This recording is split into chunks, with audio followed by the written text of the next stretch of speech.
Andrea Kimi Antonelli has crashed in spectacular fashion in the opening practice session in Monza. I think it was in his second lap. If you're interested in what my thoughts are as a professional specialist technical coach for Formula drivers, then definitely keep watching.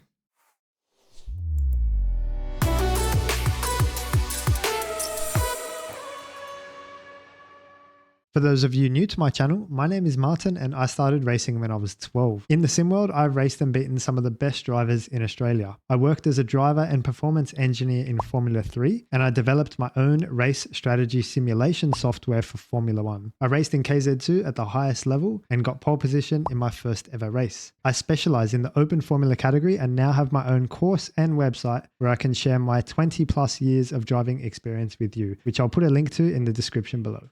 Well, where do we start with this crash? Am I surprised? No. It's been clear to me for a while that Formula One teams do not employ professional, specialist, technical driver coaches and mentors.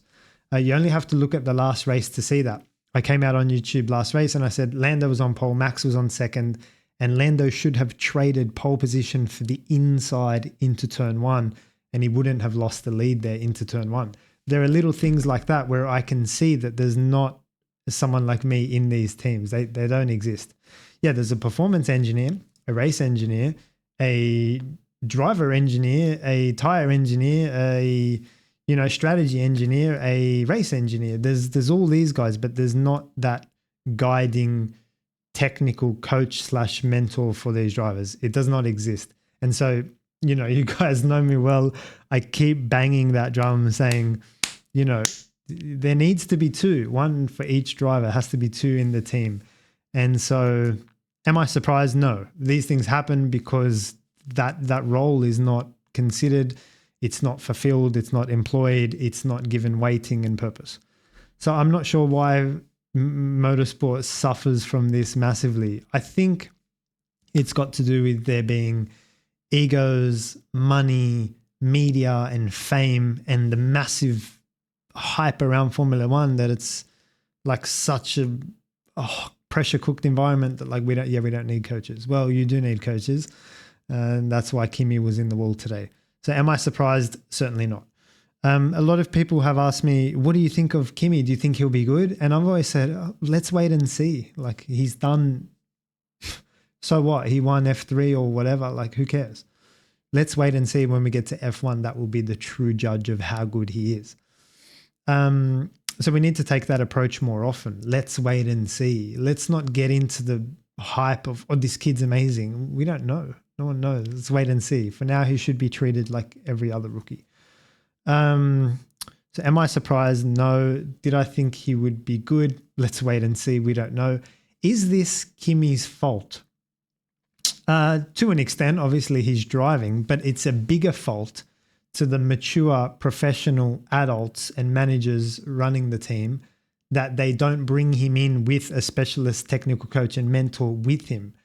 And I think that's 85 to 90% of the fault.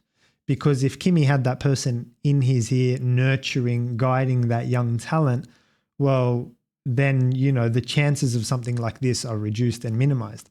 So I think it's more of a responsibility of the team owners, team personnel, hiring management to employ technical specialist coaches to make sure that this doesn't happen and mitigate these risks.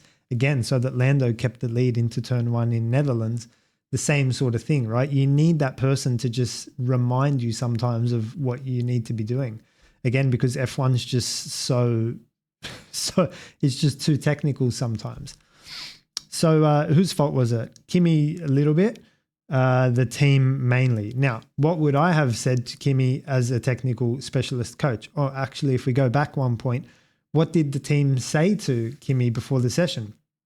Everything I've heard from Lewis and the team was enjoy it, have fun, enjoy the moment. Like, what type of advice is that? That's not advice that you give to an 18-year-old kid jumping into an F1 car, like go have fun.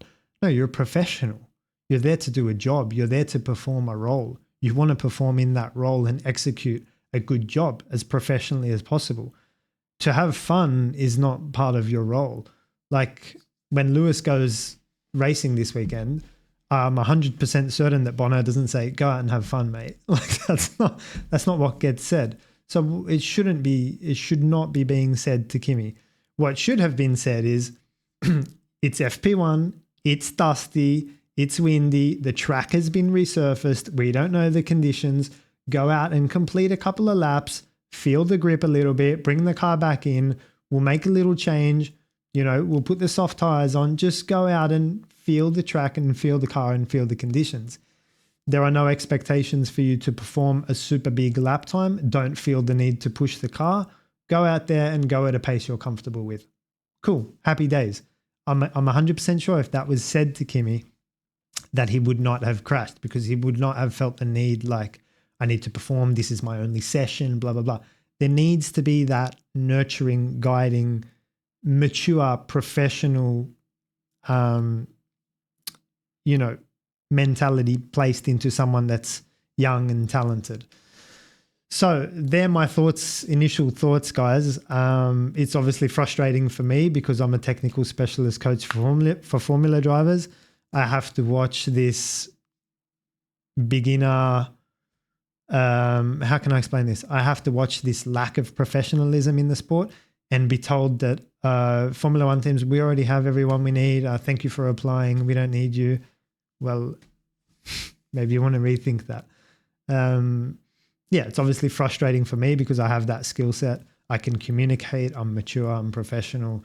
I'm technical. I have all of the capability and experience to coach. But, sitting here in my room, it's obviously frustrating. But that's the nature of the sport. And that's the challenge that I'm up for. Can we break down these barriers in Formula One? I'm not sure if you can see behind me, but there's a picture of Roger Federer on the wall. He's my childhood hero. He's my childhood hero because he studied the game. He was calm. He was methodical. He approached the sport in a professional way. In 2017, Roger employed someone to just work on his backhand, Ivan Lubicic. And then you saw the damage that Roger could do in the 2017 Australian Open with his backhand. He had 3 coaches at all times with him to keep him straight. Ivan Lubicic, Severin Luthi, and Pierre, his fitness coach. So 3 coaches at all times. There's something we can learn from that sport and pull that into our sport. So there you go. I'm not surprised. Mercedes have got to clean up the damage. Should Kimi get the seat for next year? I don't believe so. He's not ready. He's either not ready or he's not coming with the right people. Like if you bring Kimi and you bring a specialist technical mentor coach with him and you clearly explain, okay, for the first 4 races, we don't expect anything. Here's what you're going to do. Just learn things. Okay, fine. But you just throw these kids in the top end of the sport and expect them to perform. It's not how it works. Like, it's just not how it works. I'm just fascinated by the lack of professionalism from some of the teams. I think what I was going to say was, a lot of the teams keep saying that we have everyone that we need, and you need to bring like what Roger brought, that open-mindedness, that willingness to learn, drop your ego, take on the information, and you'll be 100% better off. Guys, I have so much more I can talk and say about that, but I hope I've answered some of the questions there and some of your thoughts there. Particularly about what I would have said to Kimi, which is just go out there and feel the conditions. And if you need to slide the car at the end of the session when the track is clean and the car is light and the tires are warm and the brakes are warm and the track is warm, and then if you want to try, but just it's got to be something that you build up to. So let me know your thoughts, guys, in the comments below. It's obviously massive news in the motorsport world. If you have any questions, also drop them in the comments below. And if you want this video to reach more people so we can get the message out there, then like the video, comment, and subscribe to the channel. Cheers.